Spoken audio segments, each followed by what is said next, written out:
آج کی ہماری سٹوری ہے تنہا بندر۔ بہت دور عین ایک سبز اور نیلے پانیوں والے سمندر کے بیچوں بیچ ایک جزیرہ تھا۔ سورج ہر صبح چمکتا اور اس جزیرے پر سفید ریت کو چمکاتا اور جزیرے کے ارد گرد سمندر کے پانی کو بھی گرم کرتا۔ اس جزیرے پر ناریل کے درخت لگے ہوئے تھے۔ اس کے علاوہ کیلے کے بھی درخت تھے جو کیلوں کے گچھوں سے لدے ہوئے تھے۔ اور اس جزیرے پر پتہ ہے کون رہتا تھا؟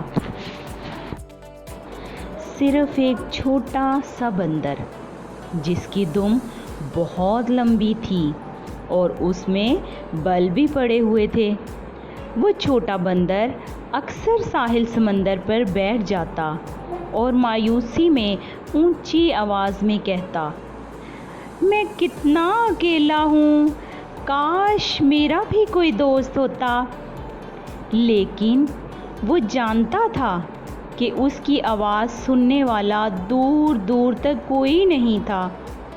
ایک دن وہ یوں ہی بیٹھا ہوا تھا کہ ایک بڑی ہی رنگ برنگی مچھلی نے پانی سے اپنا سر باہر نکالا اور اس سے کہنے لگی، آؤ میاں میرے پیچھے تیر آؤ، میں تمہیں ایک ایسے جزیرے میں لے چلتی ہوں جہاں تمہاری طرح کے بہت سے بندر موجود ہیں، ان کی دمیں بھی تمہاری طرح کی ہی ہیں۔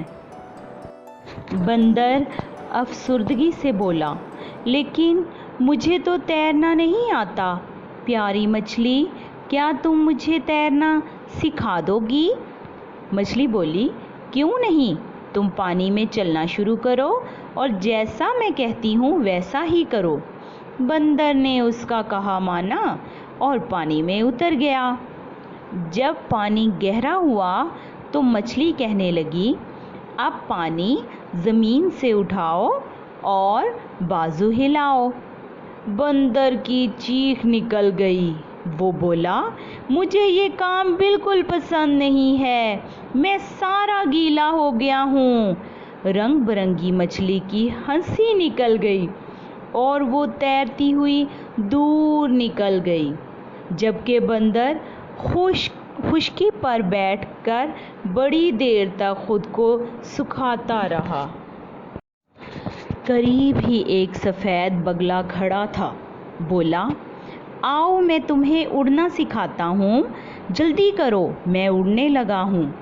بندر پھر بیچارگی سے بولا، لیکن میں تو اڑ نہیں سکتا۔ بگلے نے اس سے کہا، سب سے اونچے ناریل کے درخت پر چڑھ جاؤ اور اپنے بازو پھیلا کر چھلانگ لگا دو، تم اڑنے لگو گے۔ بندر نے بگلے کا کہا مانا، لیکن وہ پورے زور سے سیدھا ریت پر آ گرا۔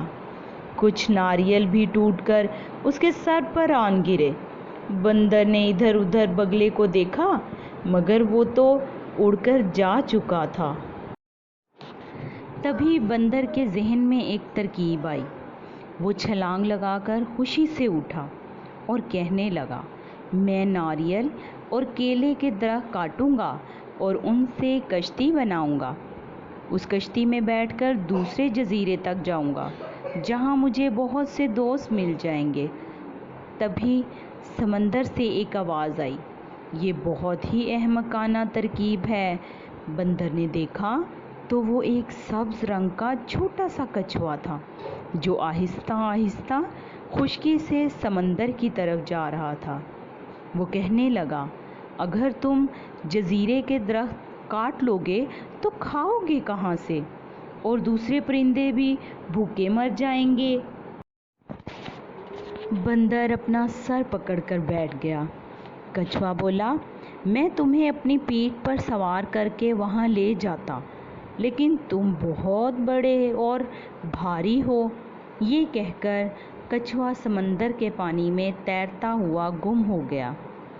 بندر اس کے جانے کے بعد پھر اکیلا رہ گیا۔ وہ اتنا اداس تھا کہ رونے لگا۔ پھر اچانک